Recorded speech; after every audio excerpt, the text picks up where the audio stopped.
आपले महापुरुष ज्यांना आपण दैवत मानतो असे आपले छत्रपती संभाजी महाराज ह्यांची भूमिका करण्याचं सौभाग्य मला लाभलंय. खऱ्या अर्थाने माझं या जन्मी आलेलं सार्थक झालंय असं मला वाटतं. जवळपास माझ्या 1.5 वर्ष झाली आहेत मी छत्रपती संभाजी महाराजांची भूमिका करण्याचं सौभाग्य मला लाभलंय हे जेव्हा मला कळलं त्यावेळी त्या क्षणापासून आजवर किंबहुना सिनेमा रिलीज होईस्तोवर तरी मी इतर कुठल्याही कामाचा विचार केला नाही. 40 डिग्रीमध्ये आमचा ओपन सेट होता, तिकडे धूळ होती आणि एवढ्या उन्हात एवढी सगळी लोक हजारोंच्या संख्येने कुठलेही शूज किंवा चप्पल न घालता तिथे दिवसभर उभे राहायचे. त्यांचे पाय भाजत होते, आमच्या सगळ्यांचे डोळे आले होते. जय शिवराय, नमस्कार. मी भूषण पाटील. तुम्ही मला पाहत आहात फिल्मी टाउन मराठीवर. धन्यवाद. थँक्यू. हाय नमस्कार मंडळी, मी पवन सगळा आणि परत एकदा तुमच्या सर्वांचं फिल्मी टाउन मराठीमध्ये खूप खूप स्वागत करतो. मित्रांनो, नुकताच शिवरायांचा छावा ट्रेलर प्रदर्शित झालेला आहे आणि प्रचंडरित्या प्रेक्षकांना आवडतोय. आपल्यासोबत आहेत तेच व्यक्तिमत्व ज्यांनी छत्रपती संभाजी महाराजांची भूमिका पेलली आहे मोठ्या पडद्यावरती. भूषण, खूप खूप स्वागत आहे.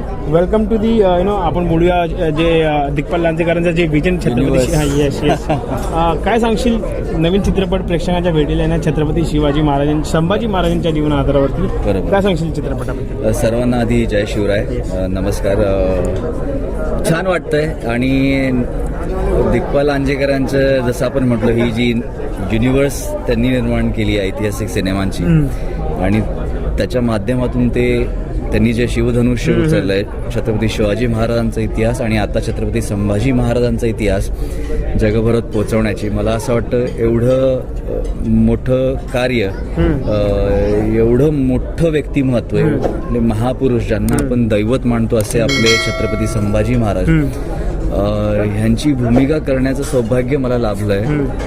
खऱ्या अर्थाने माझं या जन्मी आलेलं सार्थक झालंय असं मला वाटतं आणि त्यांची ही जी काही युनिव्हर्स आहे त्यात मला प्रवेश दिला किंवा मला संधी दिली, ती जबाबदारी दिली, त्याबद्दल मी दिग्पाल लांजेकरांचे अतिशय मनापासून आभार मानतो. आणि त्यांच्या शिकवणीत जे काही अभिनेता म्हणून मला जे शिकायला मिळालं, मी हे त्यांनाही सातत्याने सांगत असतो की मला हे अभिनयाचे धडे मला माझ्या उर्वरित आयुष्यात, माझ्या कलेच्या क्षेत्रात आयुष्यभर कामात येणार आहे. त्यासाठी त्यांचे खरंच खूप खूप आभार. ज्या प्रकारे मी बघत होतो, ज्या प्रकारे तू एंट्री घेतलेली छत्रपती संभाजी महाराजांच्या भूमिकेमध्ये, अंगावरती काटा सगळ्यांच्या आलेला आणि सगळी जे छत्रपती शिवाजी महाराजांचे जे नारे लागत होते पाठी, तर ते हो एक असं प्रदर्शन मी कधी बघितलं नव्हतं. काय सांगशील, जेव्हा दिग्पाल लांजेकरांनी तुला ही स्क्रिप्ट ऑफर केली, कशा प्रकारचे रिॲक्शन्स होते तुझे? नाही, अर्थात आधी म्हणजे स्क्रिप्ट ऑफर करणं ही गोष्ट खूपच लांबची होती. कसं कास्टिंग? त्याच्या आधी भरपूर ऑडिशन्स झाले, लुक टेस्ट करून झाल्या, त्यानंतर घोडसवारी असेल, दानपट्टा असेल, तलवारबाजी असेल, ह्या सगळ्या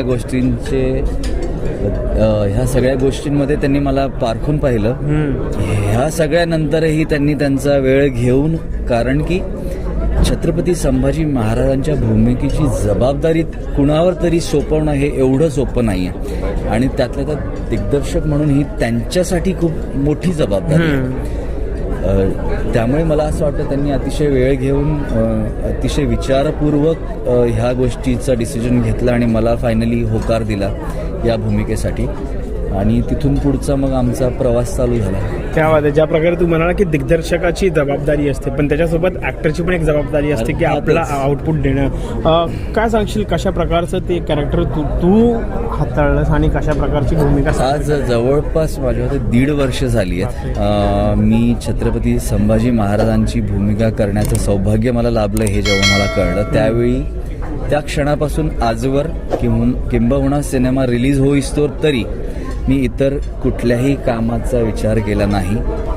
कारण की मला माझं लक्ष केंद्रित करायचं होतं फक्त आणि फक्त छत्रपती संभाजी महाराजांच्या भूमिकेवर तुम्ही माझं लुक पाहू शकता. मी आजही त्याच लुकमध्ये फिरतोय.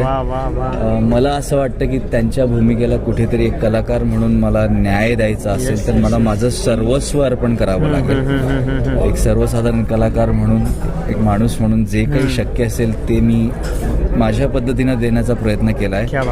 आता ज्यावेळी ट्रेलर सोहळा झाला, ज्यावेळी जसं तुम्ही म्हटलात मी छत्रपती संभाजी महाराजांच्या वेशामध्ये ज्यावेळी आलो, तसा अनुभव तुम्हालाही याआधी कधी झाला नव्हता. तर मला असं वाटतं की हे सगळं करताना ज्यावेळी तुमच्यासारखी लोक एक कौतुकाची थाप देतात, त्यातनं असं वाटतं की आपण जे काही मेहनत केली त्याचं फळ कुठेतरी मिळतंय आपल्याला, ह्याचा आनंद आहे. काय सांगशील जेव्हा छत्रपती शिवाजी महाराजांची भूमिका तू सादर करतोयस, पण याच्या मागची जे कष्ट घेतलेलेस तू किंवा मेहनत केलीस ते प्रेक्षकांना माहीत आहे, कारण 70 mm पडद्यावरती फक्त ते ऑन स्क्रीन काय झालेले ते फक्त बघतील, पण याच्या मागची कडी मेहनत तुझी काय होती आणि असं कोणते चॅलेंजेस तू फेस केलेस का? खूप चॅलेंजेस होते. जसं मी म्हटलं की छत्रपती संभाजी महाराजांची भूमिका करताना आणि त्यांच्यावर सिनेमा करताना अडचणी येणार नाही असं तर होणार नाही. पण जसं छत्रपती संभाजी महाराजांनी आपल्या वैयक्तिक आयुष्यातल्या अनेक अडचणींवर मात करून जो विजय मिळवला होता किंवा जो इतिहास रचला आहे, तसंच कुठेतरी आमच्या सिनेमाच्या प्रोसेसमध्ये जे काही अडचणी आल्या असतील, म्हणजे मग ते 46 डिग्रीमध्ये आमचा ओपन सेट होता, तिकडे धूळ होती आणि एवढ्या उन्हात एवढी सगळी लोक हजारोंच्या संख्येने कुठलेही शूज किंवा चप्पल न घालता तिथे दिवसभर उभे राहायचे. त्यांचे पाय भाजत होते, आमच्या सगळ्यांचे डोळे आले होते. बऱ्याच सीन्समध्ये असं झालंय की मला दिसत नाहीये, पण आम्हाला वेळेअभावी त्या सगळ्या गोष्टी करणं भाग होतं. ह्या सगळ्या अडचणी आणि त्यावर मात जरी केली असेल तरी कुठेतरी आम्हाला असं वाटतं की ह्या अडचणी, ज्यांनी हा इतिहास घडवलाय त्यांच्या अडचणी, त्यांचा पराक्रम किंवा त्यांनी केलेली मेहनत किंवा त्यांनी केलेला त्याग किंवा बलिदान त्यासमोर काहीच नाही आहे.